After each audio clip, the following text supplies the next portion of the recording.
He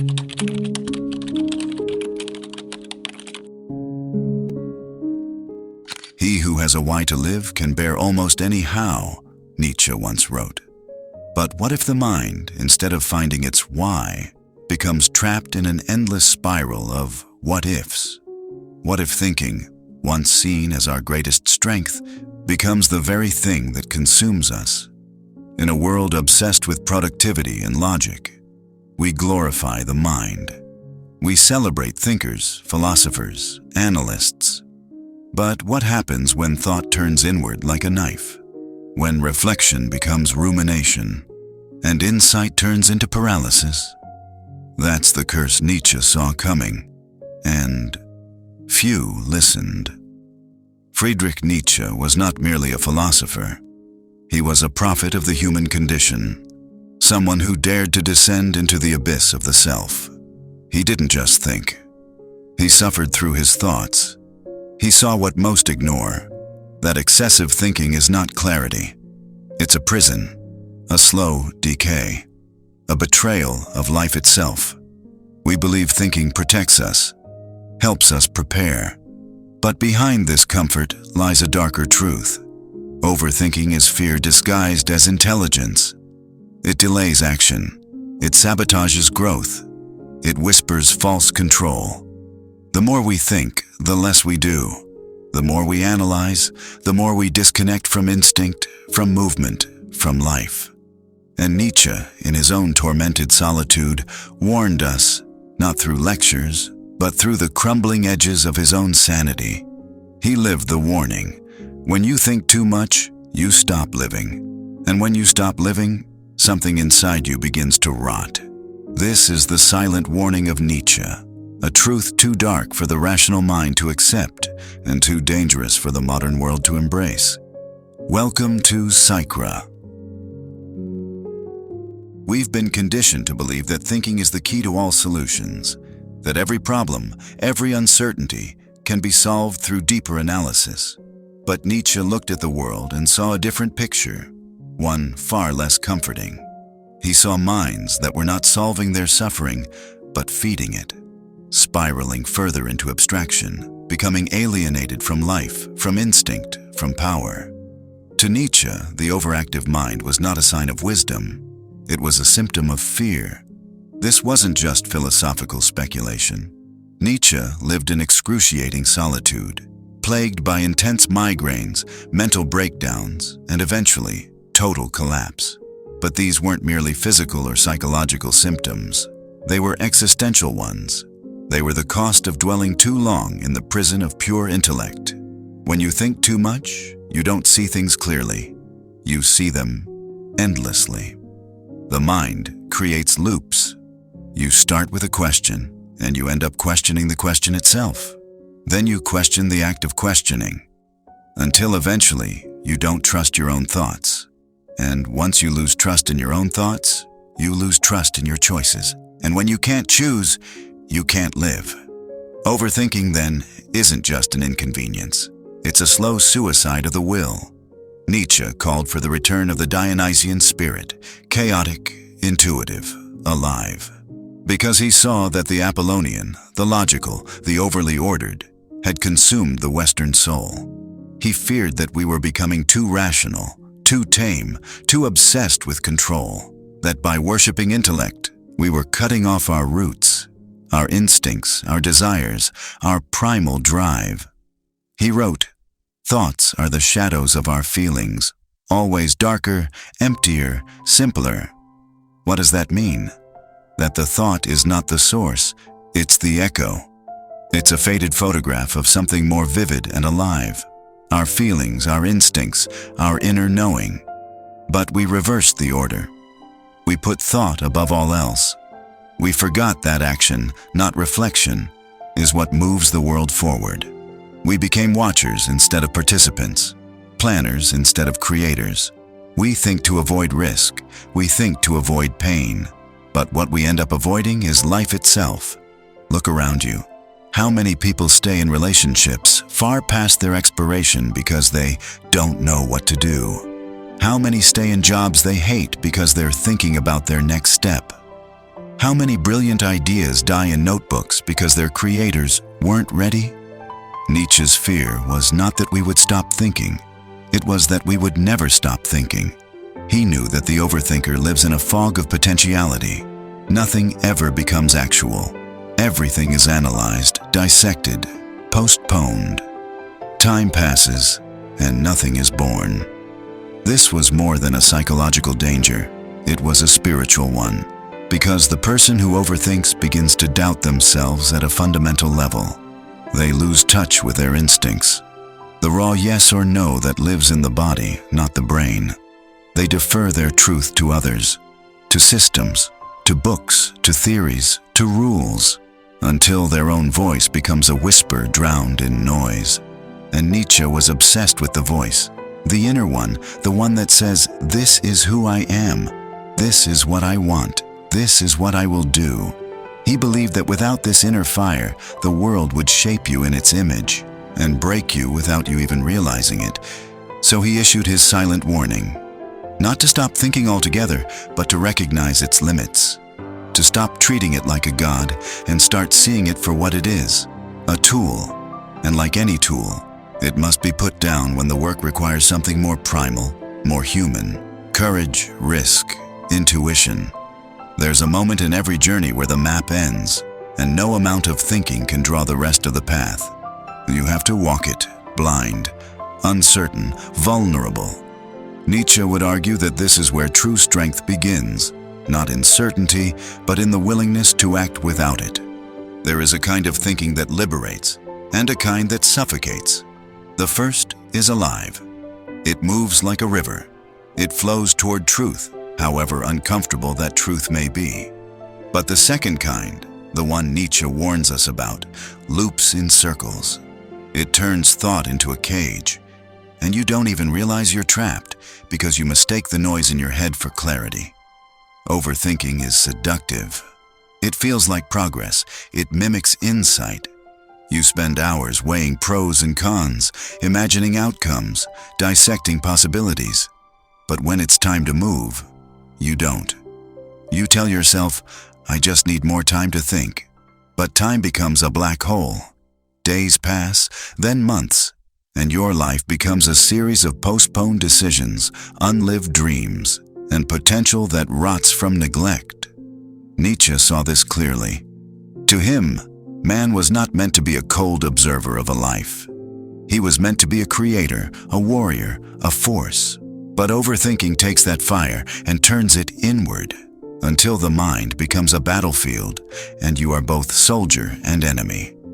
It's no coincidence that the more intelligent someone is, the more prone they are to this paralysis. Because the mind is sharp. It can argue against itself endlessly. It can find 10 reasons to act and 10 reasons not to. It can prove any decision right or wrong depending on the day, the mood, the angle. Nietzsche saw this fragmentation as a disease of modern man, the inability to unify thought, feeling, and action. He wrote, "The doer is merely a fiction added to the deed. The deed is everything." In other words, it's not your thoughts about life that define you, it's what you actually do. And yet, in our age of information, we often elevate thinking above all else. We confuse knowledge with wisdom. We collect insights like trophies, but never live them out. A man who reads about courage but never takes a risk is no better off than a coward. A woman who studies freedom but remains in chains has only changed her prison, from physical to mental. This is the great irony of overthinking. The more we seek control, the more we lose it. Because control, in its truest form, is not knowing every variable. It's trusting yourself in the face of uncertainty. It's moving forward even when the outcome is unknown.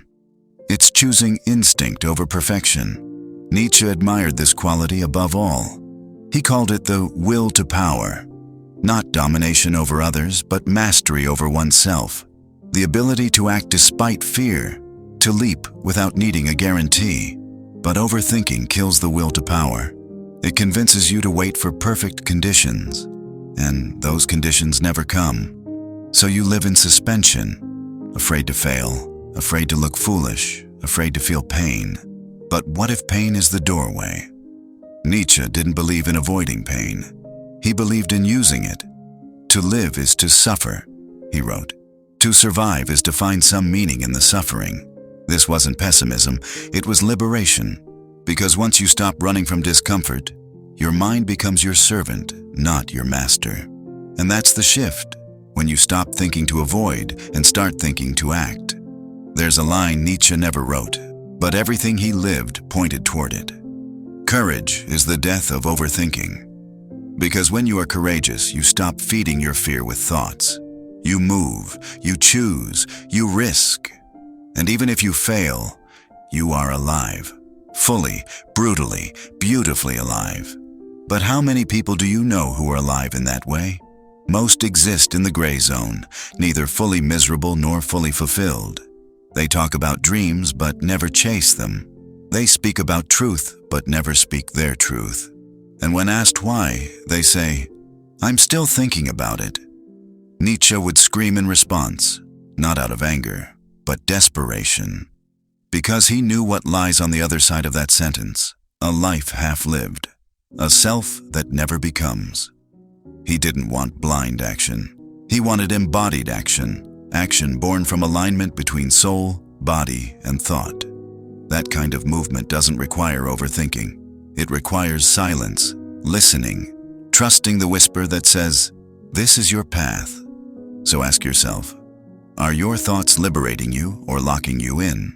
Because the tragedy is not that you think too much, it's that you think too much and never become. Pause for a moment and ask yourself this: whose voice is it that speaks when you overthink? The one that tells you not to try, that you might fail, that you'll be judged or ridiculed. Is that really your voice? Or is it a ghost? An echo of parents, teachers, culture, long-dead fears whispering through the corridors of your mind? You weren't born doubting yourself. You learned it.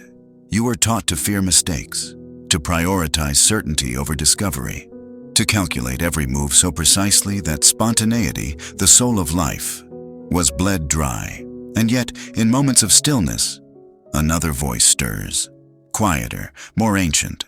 It doesn't calculate, it knows, it doesn't analyze, it calls. That voice is not logical, but it is true. Nietzsche believed that inner voice is your will to power, the raw, unfiltered part of you that knows what must be done, even when your mind resists. But most people never follow that voice, because thinking becomes a weapon we turn against ourselves. We use it to delay, to doubt, to pretend we're not ready yet. And the truth is, we never will be, if we wait for permission. Have you ever felt that tension? That invisible war between your intuition and your intellect? You want to act, but you hesitate. You want to speak, but you edit. You want to live, but you keep asking, what if it's the wrong decision? Let me ask you something real. And I want you to comment below, right now. What's one decision you've been overthinking, something your heart already knows, but your mind keeps blocking? Write it down. Not for the algorithm, not for me. For you. Because sometimes declaring it aloud is the first step in reclaiming your instinct. The moment you give voice to what's been silenced, you remember who you were before the overthinking began. Nietzsche didn't idolize thought. He admired clarity. And that often comes not from thinking more, but from shedding the thoughts that aren't yours. He wrote, "There is more wisdom in your body than in your deepest philosophy." That's not just poetic, it's surgical. The body knows when something feels right. It tenses when something is wrong. It moves toward what it desires before the mind even catches up. But we override it. We silence it with logic. We confuse thinking with knowing, planning with acting, and safety with life. Let me paint a picture. A man stands at the edge of a decision. He's mapped every possible outcome. He's simulated success and failure 1,000 times in his head. He knows everything, except this, what it feels like to leap. So he stands still for years. That's overthinking. It gives the illusion of control while quietly draining your life force. You don't need more answers, you need more nerve. and sometimes a little reminder. So if this is resonating with you, if you've ever lost days, weeks, or years to the fog of your own mind, then let this be that reminder. Tap the like button, not out of habit, but to declare something to yourself. I will no longer be paralyzed by thought. And while you're here, drop that decision in the comments. Let others see that they are not alone, that we are all, in some way, fighting to reclaim our instinct from the noise. Because deep down, you already know. You always did. There is a lie we've been fed since childhood, that thinking more will somehow lead us to the truth, that if we just gather more data, play out more scenarios, and weigh every consequence a little longer, we'll finally be ready. But the truth, Nietzsche's brutal truth, is this.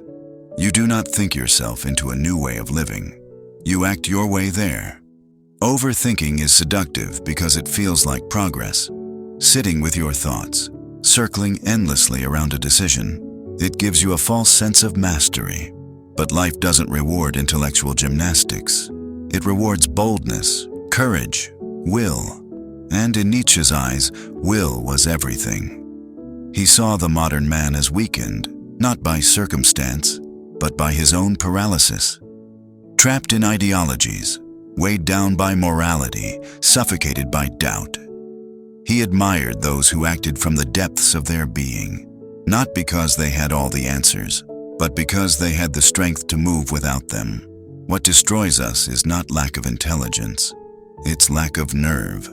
And here's where the danger becomes clear. When you think too much, you don't just freeze, you fragment. One part of you says go, the other says wait. One says speak, the other says be silent. And in this civil war of the psyche, your energy is drained. Not by the world, but by your own indecision. That's the real tragedy of overthinking. Nietzsche didn't fear suffering, he feared stagnation. He feared the man who contemplates instead of conquers, the man who buries his instincts beneath layers of self-doubt until he forgets he ever had them. And he offered a cure: will to power. Not power over others, but power over yourself, over your fear, your hesitation, your mental spirals. The will to step forward before certainty, the will to trust your intuition, even when it goes against logic. The will to act, not because it is safe, but because it is yours. Because every moment you wait for permission, someone else writes your story. Let that sink in. That career you never pursued? That person you never told the truth? That move you didn't make because the timing wasn't right? Those are not just missed chances. They are missed lives. And here's the cruel irony. Most people die having never lived. Not because they lack time, but because they spent it all thinking. Nietzsche once said, "A thought, even a possibility, can shatter and transform us, but only if we let it move us." Thinking is not the enemy, but thinking without direction, without clarity, without end, that is a slow poison. So if you've been stuck, circling the same questions, doubting the same instincts, let this be your turning point. Because clarity doesn't come from thinking harder. It comes from moving through the fog, from testing the world, from falling, adjusting, and rising again. You were not made to wither in your head. You were made to act, to create, to decide. Overthinking delays the life you were meant to live. And if you don't reclaim that life, no one will.